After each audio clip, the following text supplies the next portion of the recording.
In any given year, between 300 and 800,000 American vets are homeless. I believe that it was important that we hear from them personally, their stories, and see the type of conditions they're existing in. Walking out here on this trail and seeing all these small camps, like this camp here, I couldn't believe that this is happening in the United States. This is something we would see in the third world. This is something we would expect in a refugee camp in Africa or Southeast Asia. And we're just a half a mile from the suburban area here.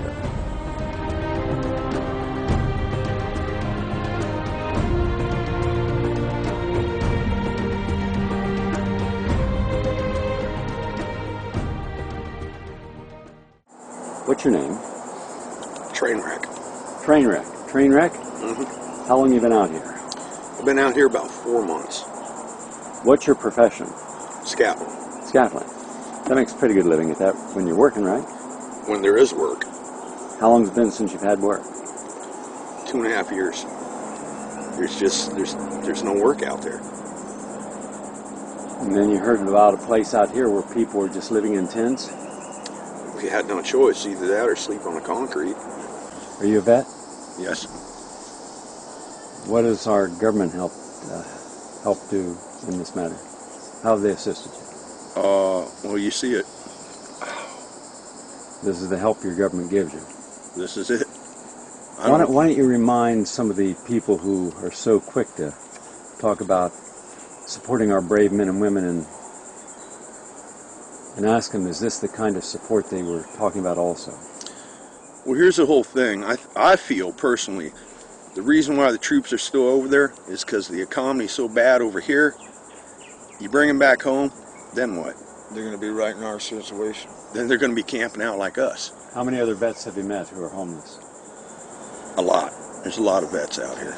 What's it like to wake up in the morning? Well, you wake up in the morning and being so you're stressed out about living out here.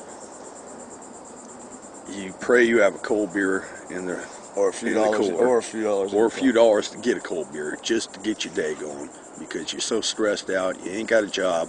You know, here's where you got to go to get something to eat. I mean, it's tough. I mean, you got to bring your own bottled water back here. And as far as electricity, you're doing you're doing the Fred Flintstone thing. You're lighting fires, and that's how you cook your food. You know. About how many people live out here? Boy, that's a good guesstimation. I'd say a good 20 to 30, at least. It's awful humid. It's about 97 degrees today, and with the humidity, it's about 105. Mosquitoes are everywhere. Mm-hmm. How do you adapt to that? Deal with it. I live with it. No choice. Got to deal with it. So what's a message you'd like to tell the American public? Hold on to what you got. Life sucks, deal with it. What was your profession? Well, for 12 and a half years, I was a roofer. I made good money. I paid my own home off. I was married to a nice lady for 8.5 years. And after 8.5 years, things went downhill. That's pretty much got me here. She took everything I owned. She sold my truck, my car, my house. What's it like for you living out here? Not fun. I mean, from a daily to daily basis, I mean, you're struggling to make it. Where do you take a shower? Well, there's like a canal over here. It runs over river rock, and any water that runs over river rock will purify itself. But the one thing about it is there's an embankment, like 90 degrees down. You got to climb down it to get to the water. To take a shower. Yeah. What message would you like to give the American public? Well, my major opinion, because I have met a lot of people over my years of being on the streets and going from place to place to place. There's so many people that look down their nose at us. Don't look down your nose, because you're only one paycheck away from being where we're at. Give us your name, please. My name is Mark. Mark, tell us your story. Well, about 3 years ago, I became homeless, and I've been camped in the woods now since about last October. What kind of work do you do? What's your specialty?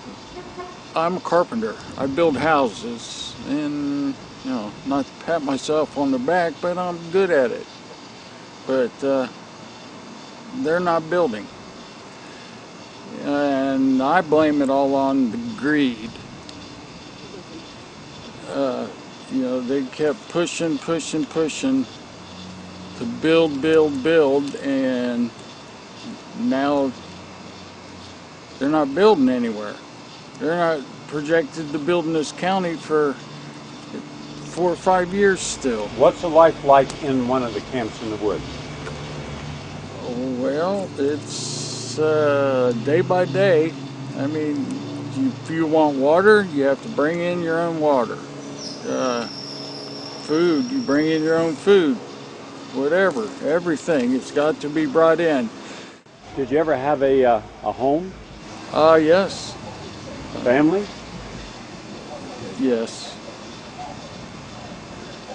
Do you have a problem with alcohol or drugs? No?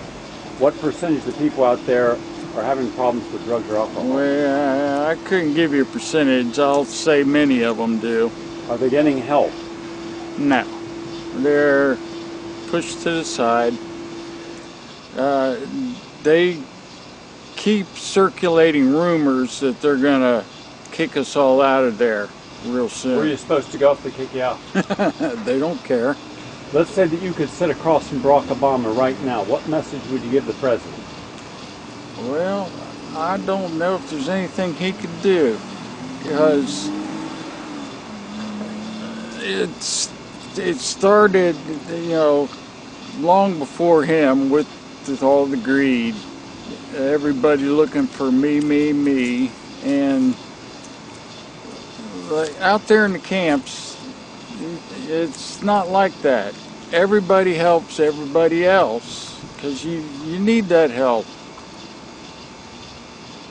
And I don't know that there's anything one man could do. Okay, You need to hold the